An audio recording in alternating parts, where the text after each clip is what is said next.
I hope we are keeping you warm enough here in Dallas. Yeah. Rahulji, first of all, again, congratulations on becoming the leader of opposition.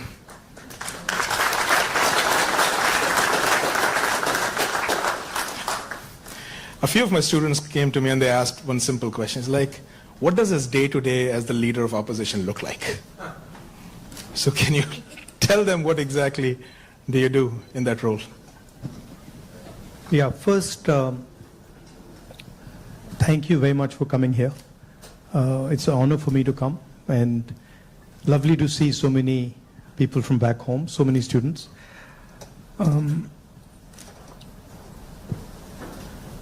See, opposition, at its heart, is the voice of people. So,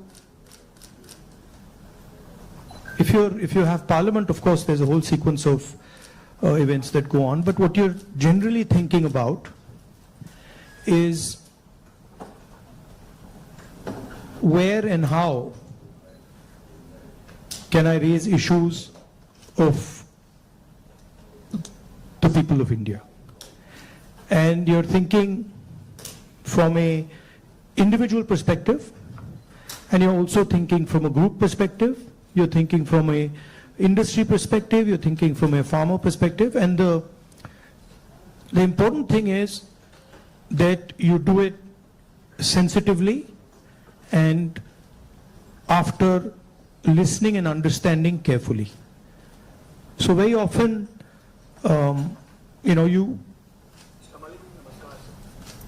you see an issue in the beginning. When you're new to politics, you see an issue and you're like, oh, that's what the issue is. But when you go into a little bit of detail, you realize that there is nuance and complexity. So understanding that nuance and then planning your day according to that, that's how it generally works. Parliament, of course, you go there in the morning and then it's like a war. You go in and then you fight. It's a pleasant war. It's reasonably fun at times. It can get nasty also, but it's a war of ideas, war of words, and we are trying to put our point of view across, and the government is trying to suppress our point of view. So that's how that works. And then there are a lot of people who come and see you, different types of people, party people, business people, farmers, these type of delegations. So you're constantly listening to what they're saying. So you just mentioned that you look at issues in a certain way differently. Now, thinking about your career as a politician, the first time you got elected and this time, has there been a change in the way you look at these issues and your mind thinks differently about how to go about them? Quite differently. Now, I'm coming to the conclusion that listening is much more important than speaking, right? And listening doesn't just mean that I come there and I listen to you. That's not listening. That somebody you're talking to me and I'm looking at you and I'm hearing what you're saying, but I'm not listening. Listening is a completely different thing. Listening is putting myself in your position. So if you're a farmer, going into the person's life, going into the person's day-to-day life, and then understanding what he's trying to tell you. So listening is fundamental. And then understanding the deeper dynamics. So you then are not just swimming around on the surface, you're raising fundamental issues, and you don't go raising every single issue. You focus clearly and you're like, okay, this is important, I got to raise this. This is something important, I got to fight for this. This is something important, I got to fight. So you choose your battles much more carefully. I think you hit it on the head, that prioritization. So, very good definition of political strategy or business strategy. understand clearly what you don't want to do. So don't sit there doing 50, 100 different things. Understand clearly जो नहीं करना है उसको पहले समझो, परे कर दो. And then उसमें से 3-4 चीजें निकलेंगी, and then that's what you got to focus on. Well, I think back to the students, that's what we talk about. So this time you're hearing from Mr. Gandhi himself about prioritization. Now, a few things that you mentioned just takes me back a few months. A very unprecedented event happened in terms of the Yatra. Personally, for me, a 30-minute walk on the treadmill, you can see 4,000 kilometers and connecting with people in a very different way. How has that changed your perception about people, and how has it helped you connect with people differently? See, the first question to ask is why were we walking 4,000 kilometers? Right? You know, it's what created the need for us to do this? And the reason is that all avenues of communication in India were shut. Every single avenue, no matter what we did, it was all shut. We spoke in Parliament, that's not televised. We go to the media, they don't pick up what we say. We even go with documents to the legal system, nothing happens. So, all our avenues were shut. And for a long time, we literally couldn't understand how to communicate. And then suddenly we hit upon the idea कि भाई अगर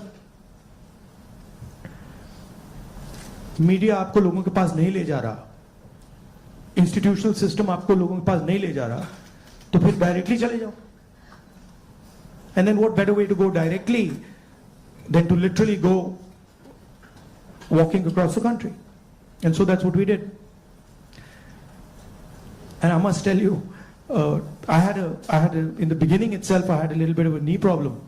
So 3-4 days into it, I was like, "Ye kya kar diya?"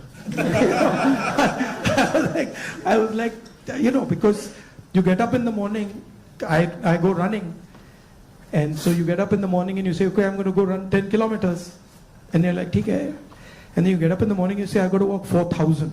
It's a completely different paradigm, you know. So there was moments of that, okay, this is quite a big thing. But it went surprisingly easy. It was not difficult at all. And it fundamentally changed the way I think about my work. I would say that it completely changed how I view politics, how I view our people, how I communicate with our people, how I listen to people, and not just me. There were many people involved in the Yatra, and all of us. And to me, the most powerful thing that happened organically, on its own, we didn't actually do it, it just happened, was that we introduced, certainly for the first time in India, possibly for the first time in many, many countries, the idea of love in politics. And this seems strange, you know, it's a strange thing because you look at the political discourse in most countries and you will never find the word love in that discourse. It just doesn't exist anywhere. You'll find hatred, you'll find anger, you'll find unfairness, you'll find corruption, you'll find all these words.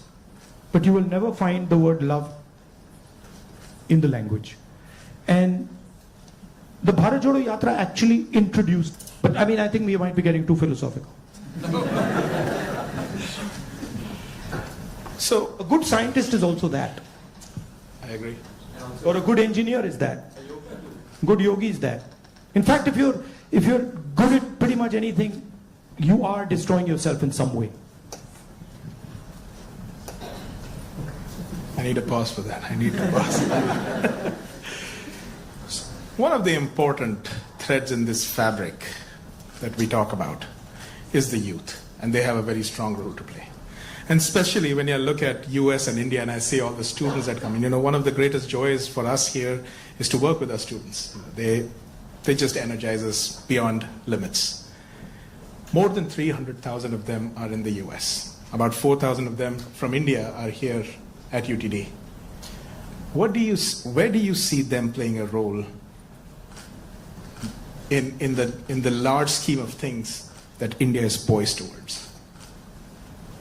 These ambassadors who are sitting here, and of course there are some who have come before and are doing great things here in the US.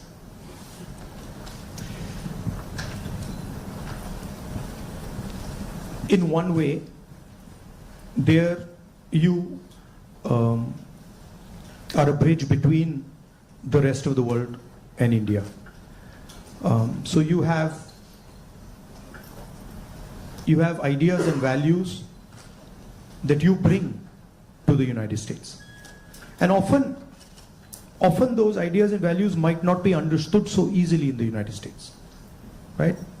There's a different cultural ethos, different cultural system here. But your ideas are as valuable as anybody else's. In the same way, they also have a culture, an ethos here. Today I met some young guys just before I came here who came to the United States, not students, but people who, driving trucks and stuff like that. And they were saying to me, look, I said, what do you like about the United States? And they said that what we love about the United States is the idea of equality. That a truck driver in the United States gets respect.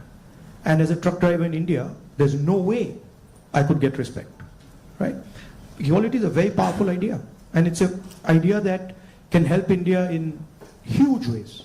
So if you take back the idea of equality, take back the idea of fairness, that's a very powerful thing. So I think you should see yourself as a bridge. And the other thing is, what I've noticed in my life is that individuals can do huge things. And often, it's individuals who you don't expect are going to do big things that do it. So, system will say to you, university might say to you, these are the best students. And you'll find that actually the guy who's going to make change is sitting somewhere else in the back. And the university has a way of, making that person feel uncomfortable and said, you're not doing well, your grades are not, you're not getting a 4.0. And then suddenly you find the guy who's not doing so well has done much better in life because he's into the habit of questioning things, asking himself, why is it like this and not like that? And sometimes institutions don't react well to that. If they see you always asking questions, they might say, yeah, disturb kar raha hai isko, chup karo, piche beto, piche bhejo. So that idea of questioning, that idea of resistance, that idea of being a little disruptive, disturbing a little bit, this is a very powerful idea. I use it in my work also. The idea of creating a disturbance. The Bharat Jodo Yatra was a disturbance. Politics is going on like this, let's disturb it. We don't like the way it's going on, we want to do it like this. So I think that's powerful. If you understand the culture you're operating in, understand your culture, and then have this sense of, how can I do something to bridge it, how can I do something to disturb it, it's powerful. Talking about the same youth, I think the life of anybody who's young and is in some, like the 20s, the life is like a soap opera. Every day there is a new challenge, there is something that is... It's the life of somebody who's in his 50s, 60s, 70s. The soap opera continues. It's not that the soap opera stops at 30, yeah? Let me tell you. In fact, in many ways, the soap opera becomes much more dramatic later. Multiple soap operas start up. But so they have concerns. They have concerns about doing well in life. They're starting off maybe a professional career. They have questions about whether they'll do well or not. Employment also happens to be a key area and I feel across the world right now the youth is kind of rippling through that a phase where there are questions about where they will land professionally from an employment perspective. So when we connect any sentence which has the word youth and employment in the same sentence, it's a cause of worry at a lot of places at a lot of different levels. What do you have to say about employment and our youth? See, first of all, let's be clear. Not everywhere on the planet has an employment problem. Okay? The West has an employment problem. India has an employment problem.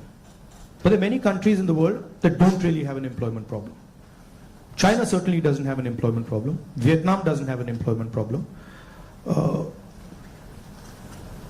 So there are places on the planet that are not struggling with unemployment. There's a reason.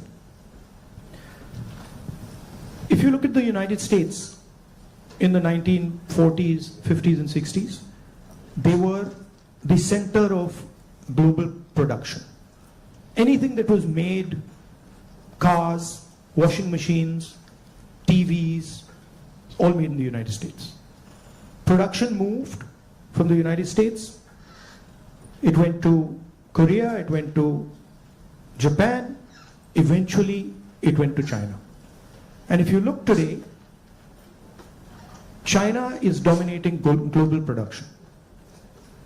You go to India, you look at the phones, you look at the furniture, you look at clothes, you'll see on the back, made in China. That's a fact, right? So what has happened? The West, America, Europe, India has given up on the idea of production and they've handed it to China. The act of production creates jobs. What we do, what the Americans do, what the West does, is we organize consumption. Okay? Uber is organizing consumption. Okay? Foxconn is organizing production. Mahindra organizes production. Bajaj organizes production. These are the guys who create the jobs. And that is the problem. You're never going to employ India using IT, using consumption. It's not going to happen. So India has to think about the act of production and organizing production. And India has to, it's not acceptable that India simply says, okay, manufacturing, what you call manufacturing or production is going to be the preserve of the Chinese, it's going to be the preserve of the Vietnamese, it's going to be the preserve of the Bangladeshis, right? Bangladesh completely outcompetes us in textiles. Regardless of the problems they're facing right now, they wiped us off. They wiped us clean in textiles, right? So we have to reimagine how to produce in a democratic environment. Until we do that, we will face high levels of unemployment. And frankly, it's not sustainable. So you're going to see that if we carry on down this path of forgetting about manufacturing, you're going to see massive social problems coming in India and in the United States and in Europe, right? The polarization of our politics is because of this. We're getting ready to ask a few questions from the audience. Can we have the runners with the mics? But while we do that, Rahulji, in this, what you just spoke about, that even if people are fine with the way their jobs are and they're secured, we have a new challenge in the name of AI. And there's a lot of fears around that AI is going to take jobs away. Do you feel so as well? Again, see, every time you get a new technology, the argument is made that it's going to take jobs away, right? When computers first came, it's going to take jobs away. When calculators first came, it's going to take jobs away. ATMs came, it's going to take jobs away. Okay, this is a fact. Now, what happens is, it does take jobs away from some people and then transfers them to other people, right? So, I'm not of the view that jobs will vanish, but different type of jobs will be created, and different types of systems will benefit more or less, right? I think, for example, the IT industry in India is going to have a real big, serious problem because of AI. But I don't really think a Bajaj making scooters is going to have such a big problem, right? So it's going to hit different people differently. It's going to take away some jobs. It's going to add some jobs. And if you're positioned properly, it's an opportunity. And if you're positioned badly, you're in trouble. I mean, I remember Mr. Vajpayee gave a speech that Indians don't need computers, right? And somebody else gave a speech that Indians don't need English. Computers created millions of jobs in India. It's a fact. So it depends. It depends how flexible you are and how well you're looking at the future. Thank you so much. We do have some folks here who would like to ask a few questions. So can we get a mic here, please? Mr. Shroff, right here. Oh, okay. First, let me. Okay. I have two questions. So first of all, thank you for the opportunity. Let's keep it to one question, please. Yeah. Yes, one question. So India has a young population. So what are your plans to modernize the education system and bridge the gap between the education system and employability? That is the first question. Let's keep it to sure. one, please. Thank you. Nimish. Should I just answer this one, or you want to get? Okay. I'll try. I think many people say that India has a skills problem. I don't think India has a skills problem. I think India has a skill respect problem. So India doesn't respect people who have skills. But I don't think there's any limit on the skills that are already available in India. Okay? Second, our education system doesn't connect with the business system. So you have a business system that is operating on its own, and you have a sort of ivory tower education system. And the education system in no way connects deeply with the skill structure of India. So I think bridging that gap, linking those two systems of skill and the education system, vocational training, I think is fundamental. I think currently a huge problem in the education system is the ideological capture. So, you know, feeding ideology through the education system. Most of our vice chancellors today are placed by the RSS. It's an organization that has a very particular perspective on life, on history, on the future. That's really damaging. Having one organization that is placing all its people in our education system, I think that's damaging.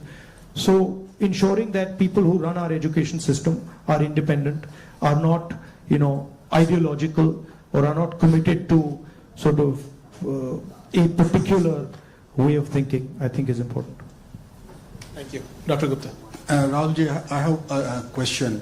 What's your vision of creating growth in the industry, manufacturing? No, I don't see. Again, what I think is not as important as what the large mass of Indian people think, right? One problem that you simply cannot solve if you continue on the direction we're on is giving our blue-collar workers jobs. You simply, if you carry on this road, you simply cannot do that, right?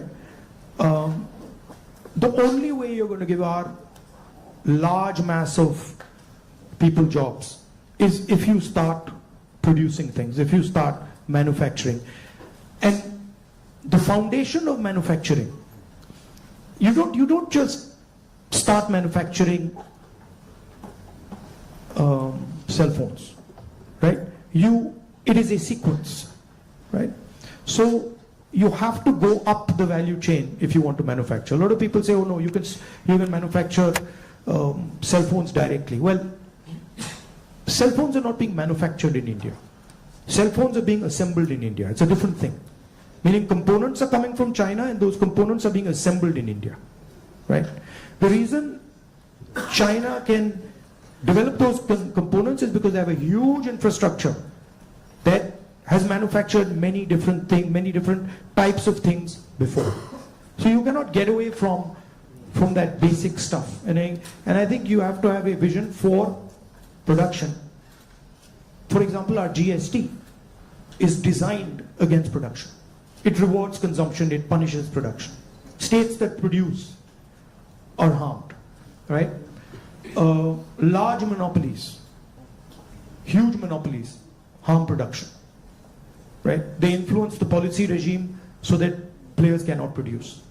So these are some of the things that you would have to look at if you want India to start producing. I'm convinced India can produce with no problem. I'm convinced that India can take on China if you start aligning the country for production and if you start respecting skills. I'm absolutely convinced of it. And states like Tamil Nadu have already shown it. Right? It's not that Indian states have not done it. Pune has shown it, Maharashtra has shown it, Tamil Nadu has shown it, Karnataka to an extent has shown it. Right? So it is being done. But it's not being done at the scale and with the coordination that it needs to be done. I'll give you an example. You take any district in India, you will find that there is a historical network that produces there. You go to Moradabad, you will find brass, right? You go to Mirzapur, you will find carpets. You go to Bellary, you will find jeans.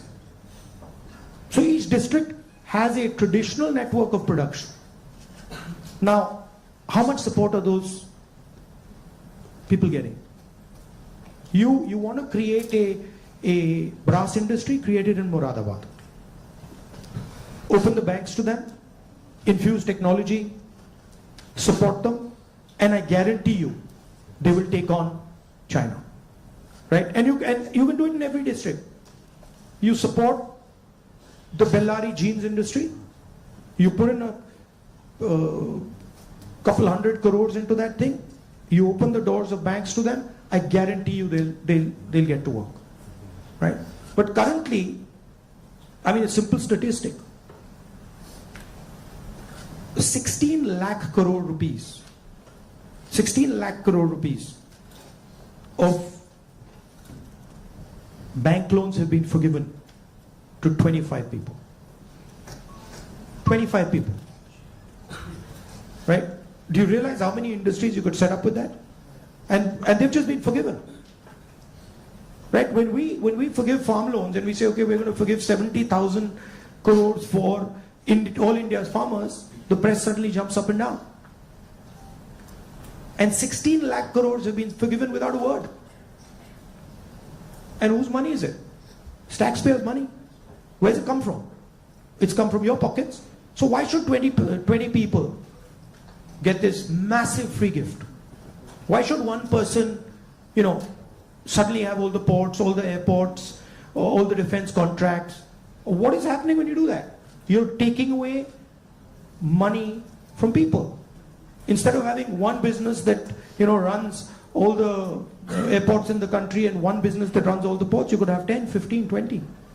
Right? So it's all destruction of economic activity. Thank you.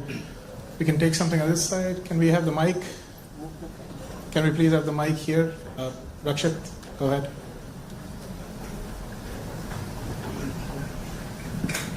Hello, Rahulji. My name is Rakshit. First of all, thank you so much for being here. We feel so privileged. So my question is, how do you think we as students and youth contribute to and get involved in public service and the development of our country? Come and work with us. We can show you. But realize that it's not a, neither is it easy, and it's not fun all the time. It can be unpleasant, it can be hard, but it's got its, you do get gratification from it, but it's not easy. And if any of you are interested in it, we run internships and we put people into our system and train people. Thank you.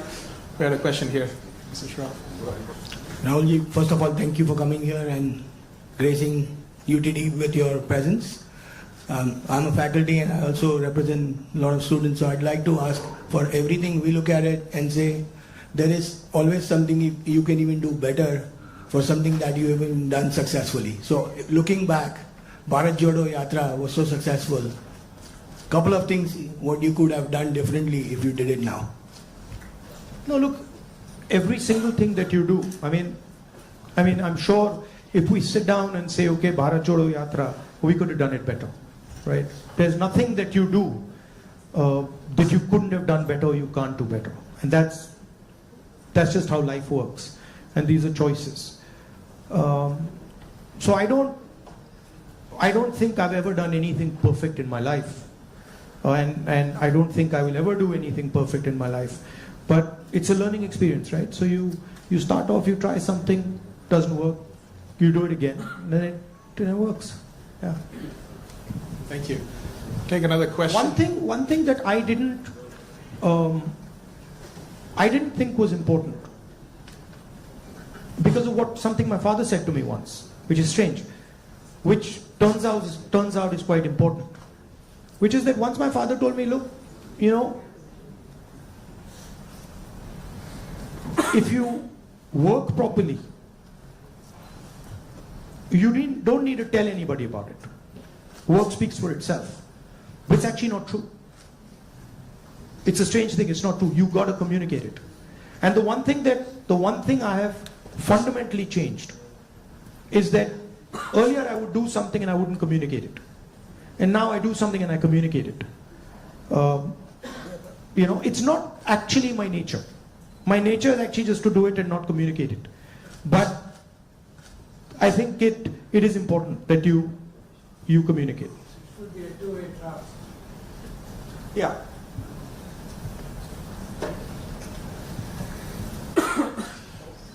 All right. Yes, let's go there. Can we have the mic? My eyes feel like a lot of machine right now. I'm trying to pick up which one I see. Where is the mic? Jitesh? Go ahead.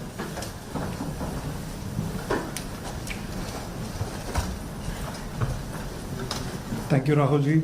So, as my friend Rakshit was saying, like public into service or public into politics, which one you prefer? Like one Indian youth should be more into service or like complete into politics?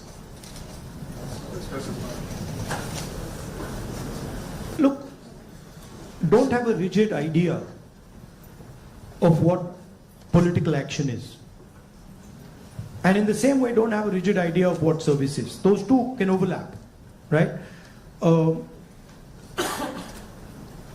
Politics is much broader than fighting elections or giving speeches, right? Politics is about influencing how people think, and you can be very political and not be directly involved in the political system, right? Or you can be deeply involved in the political system and not be doing politics at all. So I don't think you should think that those are two different avenues. You should do what you like. And in what you like, you can do politics without a problem. I think we have time for another couple of questions, right? So, Dr. Mehrotra, can we have the mic here, please? I'll get it. Okay. First off, thanks a lot for being here. It's a rare opportunity and we're truly grateful. To me at least, and I could be wrong here, it almost seems like there are two Indias. One that is reaping the benefits of the growth that we see, and then one that's being kind of bypassed. There's still unacceptably high number of people living in abject poverty who don't even have access to the very basic of quality education. What vision do you have to ensure that this India that's kind of been cut off at least gets some benefits, and that it's a little more equitable, the benefits of India's economic growth? There are clearly two Indias, and very small percentage of people benefit from India. The vast majority of people don't benefit from it. And if anybody talks about building a country, talks about progress, you simply cannot ignore this fact, right? If you look at our institutions, our businesses, our legal system, anywhere, you will find that it's captured by a very, very small percentage of people. Now, one of the things that I keep saying is that in the 21st century, you need data. And you need to understand the extent of this capture. I think when people actually understand the extent of this capture, they will be shocked, right? And so, for example, the idea of a caste census is a way of shining the light on this capture, right? It amazes me when people say, oh, there shouldn't be a caste census. It's like saying his leg is broken and there shouldn't be an X-ray. Why not? Right? What's the problem? What's the problem with an X-ray? Second thing is the issue of skill, right? You've heard of the Eklavya story? You've heard of the Eklavya story? Yes. If you want to pin down what is happening in India, it is millions and millions of Eklavya stories every single day. The people with skill, their thumbs are being cut off. They're not being allowed to operate. They're not being allowed to thrive. And it's happening across the board. So, respect for skills, supporting skills financially through technology, that's how you'll unleash India's power. You're not going to unleash India's power by empowering 1%, 2% of India. And, it's not interesting for me. So, I'm very passionate about this.